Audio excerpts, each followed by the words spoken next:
And it's special. It's like you don't just see them as these little tiny things walking across the screen. By putting them on television, they have soul. Yeah, that part. You can relate to them. Big facts.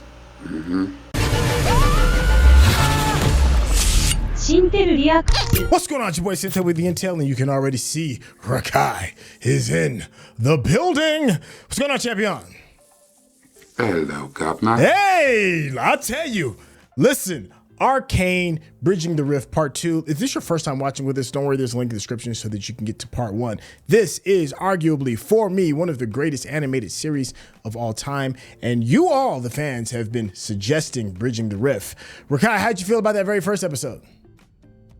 I thought the first episode was great. It's a great beginning, and I think I will correct you. This might be one of the greatest, period, not animated, but one of the greatest series of all time. Woo, I like that. That's a great hot take that I'll stand right there on that. I'll stand on business with you on that one. So make sure you stay to the very end because you already know me and Rekkai, we're going to chop it up. Have a bit of a back and forth, if you will, over the things we've enjoyed and over some of the things we may be scratching our heads about. So without any further ado, let's get started. I just start with the strobe lights right off the bat. But it's truth with a survivor story. Another bar. Like, guys, you're doing whatever you want, but I want you on stage at this time for the concert and the gig. And they're always on time at the end. So you have to trust them. I mean, when we arrived in LA, and then it was, hey, guy, yes, we want to do a pause on the production, put everything on hold. We're like, oh my gosh, that was true. Yeah, he said, oh my gosh, checks ain't gonna be clearing. Oh shit. Persistence, or when your best still sucks. Hey. There's something to that right there. Right now. I guess that was pretty much at the point where they had drafted together a couple of scripts and sort of a show Bible for the entire season.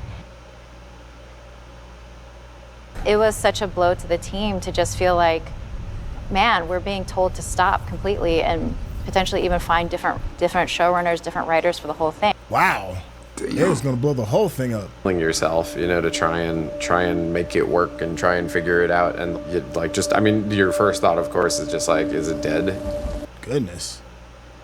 And so we just kind of had this feeling like we're gonna have to tell all these people that we just hired they have to be let go, which just, I don't know, it's just like the worst thought. Video game companies don't make music videos. Back then, it was Mark and Brennan who kind of saw the idea and like how awesome this could be. That's an understatement. And ultimately trust in what, you know, he decides to take responsibility and ownership for. And so on. And I'm sure you've heard from... We did not show this. If we start with that, everybody will cry, everybody will jump out of the window. And I sent it to them, only to learn a few weeks later that they were like, yeah, we never showed it to anyone because you just looked so depressed. You look like you want to kill yourself. Like, yeah. I mean, so it was like a harsh time. I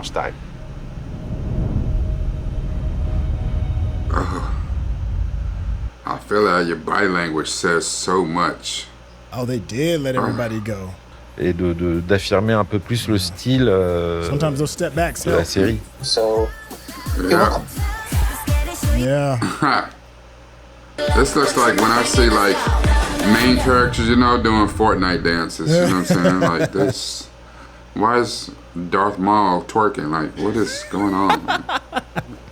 figuring out the story. Of course, you know, it was me and Alex, but I was responsible. We just knew we had to hire someone who's experienced as a showrunner. And that's something. Or it was just, you know, people were in for the wrong reasons, you know, where it was like, well, I mean, League of Legends and Riot is big, but they didn't really care about the characters that much. So we would look for quite a while, and at some point, we just felt like maybe we'll just kind of have to try again, but be less shitty. So we started talking to showrunners, you know, like who could we bring in to just be an advisor? That's when we found Monica Macer. You know, she was a showrunner. Okay. She really helped us find the right way to realize our vision, you know, without necessarily being like, here's what you have to do. more just about here's all about the process of how to craft a season, how to think. Okay. We're in my house, and I have a little office here where I do my writing. Nice. Can you show me that? Sure. Through the kitchen, into my nook. I have these lights I turn on at night to sort of inspire me. There we go. Ah, hey, I got the same thing. It works. It works. And I was like, this seems like it could be a good fit for us. I would prefer not to have a punching bag in my living room, but that's just what we do right now.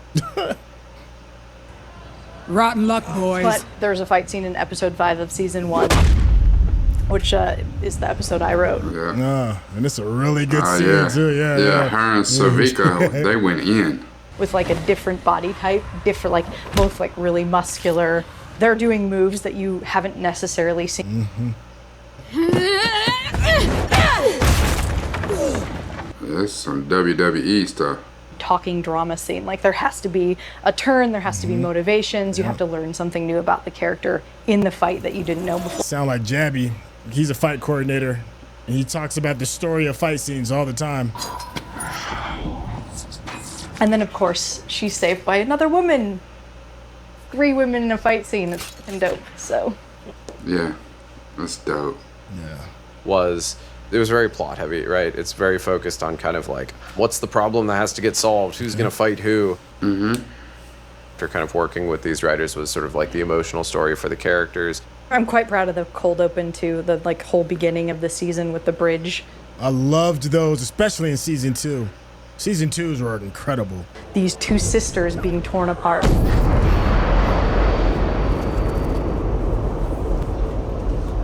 It's so good. Really difficult challenge to go from that one hit to multiple games.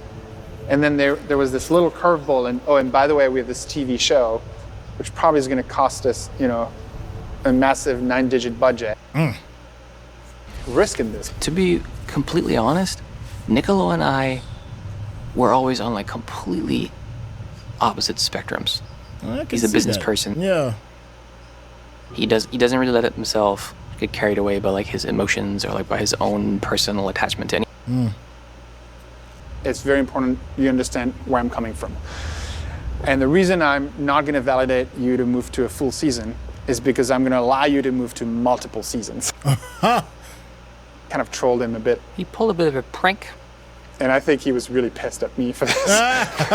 I'd say, yeah. Yeah, because he was like, I was just about to flip this desk, buddy.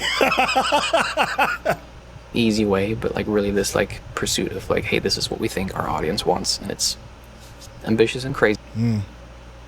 That's pretty dope. Hey guys, come on in. Welcome to Casa de Dilcher.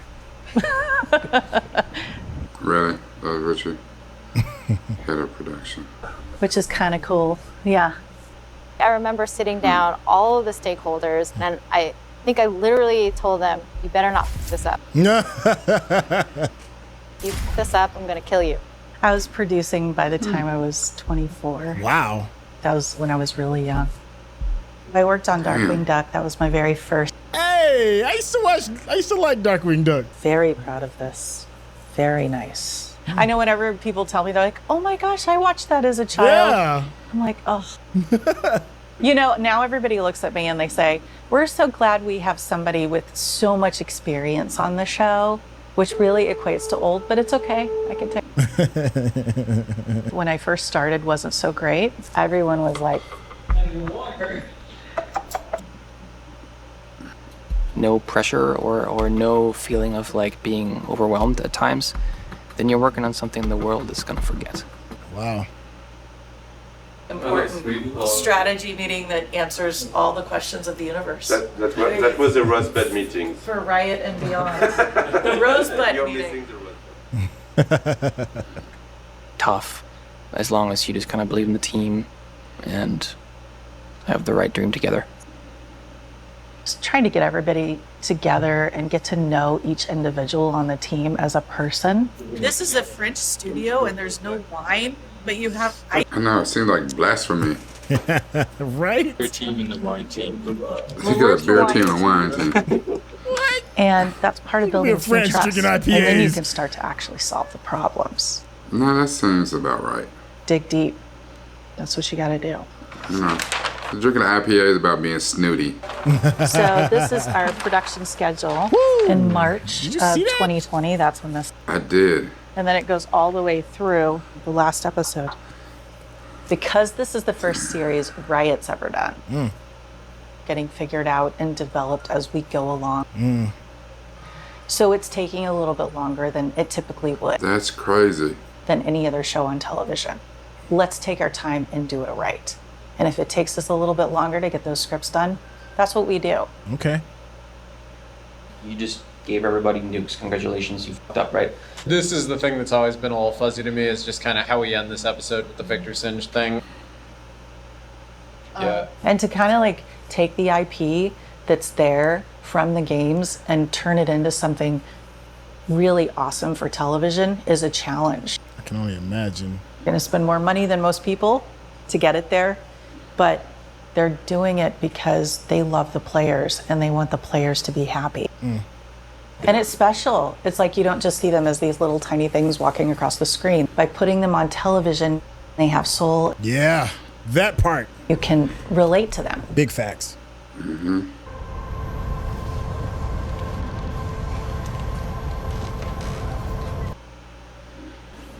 Drama, subtlety and nuance, style. Look at that. But it doesn't exist. And I think we together can do it. If you're watching this on YouTube, you're going to see a cut down version of our reaction because we're only allowed to show you a limited amount of picture in picture. But if you want to watch the whole thing with us uncut, uninterrupted, head over to our Patreon page at patreon.com/Syntell. Become a member of this channel. You'll get access to the full uncut reaction, but you will need your own Netflix, HBO Max, or Disney Plus subscription so you can open up each episode in an adjacent window to our reaction. We'll give you a little time with a small reference video at the bottom of the screen to help you sync up the footage.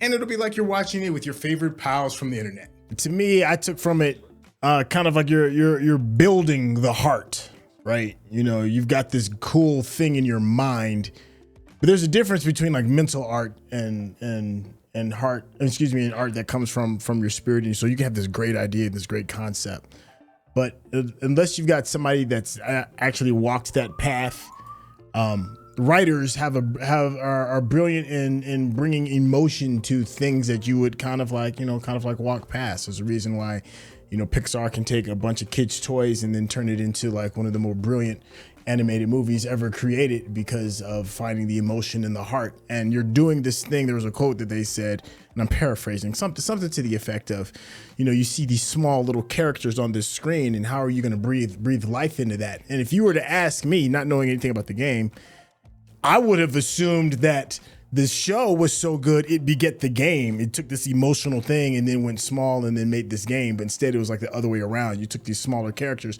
that already have a lush history, and then you had to breathe life and emotion into it. It was kind of like, take something small and make it big. I like that. I like the spirit of breathing life and finding heart. How did you feel about this episode? I think the breathing to give the characters depth and to breathe a soul into them was extremely interesting, especially because like you said, taking it from the game first. And you know how when you go into a game and you're in the setup, the scene, like the intro scene, and pick your character or whatever, and then basically all of these characters, these champions, they don't really have this lush history. They have a lush backstory. They have, but basically it's a story that you read. You go to a book, you go to something else, you go to a screen on there where it's like, what is the backstory of Jinx? And then you read all about these things that Jinx did and why she is the way she is, but you don't really get to see it. And they kind of paraphrase it. They're not giving you a whole, go home and read this novel and you'll know all about Jinx. So what they were able to do was give us several of these characters and put these moments where they breathe a real life into them, and we feel like we understand, we know these characters. As a matter of fact, that character reminds me of me. That character reminds me of my brother. That character does something, that I see people in my family deal with, or something I'm currently dealing with. And it made the game real in a way that, this in a video game does not. And that's why, and it's crazy that for League of Legends, and maybe it's because they're working on this, how we've been playing games. I've been playing Mortal Kombat for years and Grand Theft Auto. And I remember when Grand Theft Auto was top down, and then it moved to kind of a tilted view, kind of the way League of Legends looks. Yeah. But now it's like playing a mini series. It's like playing a sitcom or something on TV. Because the graphics in your Red Dead Redemptions, your Grand Theft Autos, your Assassin's Creeds are so good. And it's like, why ain't League of Legends done that yet? Yeah. Well, they didn't. Yeah. But they gave us Arcane. So you know what? You are forgiven. all is good. All is good because you gave us excellence. Yeah. I feel that. You know what else I really like too in this is that just because you don't know how to do it doesn't mean you shouldn't do it. And there's a moment when Christian realizes, like, I am not a writer. I tried, and it almost destroyed everything. That's how bad of a writer I am. So it's like, we're going to have to do something to get out of our comfort zone. We're going to have to find somebody that does this thing. And they went and found writers, real writers, a real showrunner, somebody that we're not going to try and fumble our way into this. But even still, even though they found the show writer and they found the writers and got the writing room and everything together, there was still even something interesting when the older lady, our elder statesman in the writing room, the showrunner was like, we still had to build from scratch. Even though I know what to do, there's still the way that we're getting the pieces of this story and the way that we're going to build this show together, we're still going to have to start from the beginning. And that kind of maybe explains a little bit more towards why the price point is so high. A big part of the reason why these things are expensive is payroll, and you're talking about building something from scratch. That takes time. That takes a lot of failure and reevaluating and redoing. That takes time, that takes money, that takes payroll. So now when I look at this, I'm getting a better appreciation as to why that number is what that number is. When it comes to the budget. Absolutely. I have to give credit to Christian in this. And I like that we're following this from Christian's viewpoint. Only because, and I love the fact that he is not the founder or, the CEO of the company. But just because he wasn't doesn't mean that he can't be Walt Disney. Just because he wasn't doesn't mean he can't be Peter Jackson or James Cameron or Denis Villeneuve. These, we are not French now. Oui, But these people that are larger than life to us, your Steven Spielbergs, your George Lucases, your people that have these huge visions, and James Cameron, when he was talking about the Abyss, he wanted to do the Abyss, and the technology to create the movie he wanted to do didn't exist, so he created it.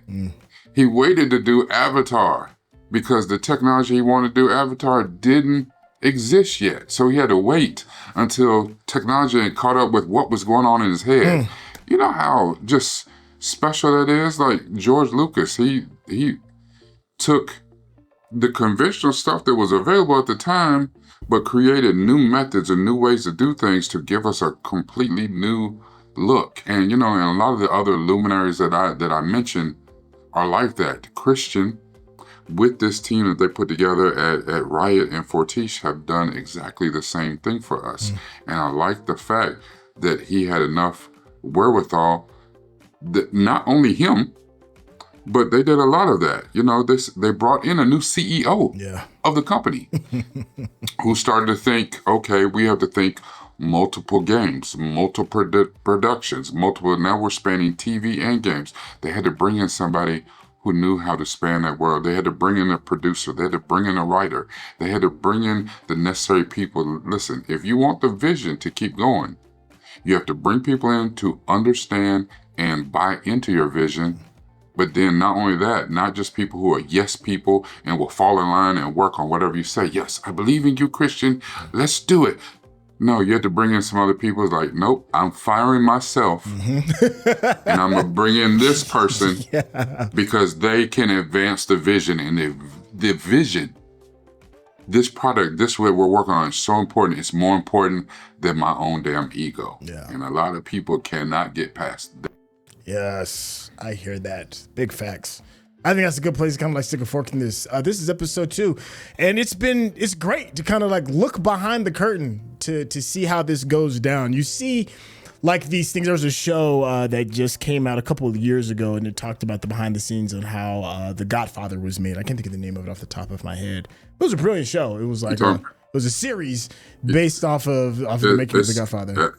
It's called The Offer. The Offer. That's what it is. Brilliant show. Brilliant show. Most people missed it. I absolutely love it. Yeah, they did.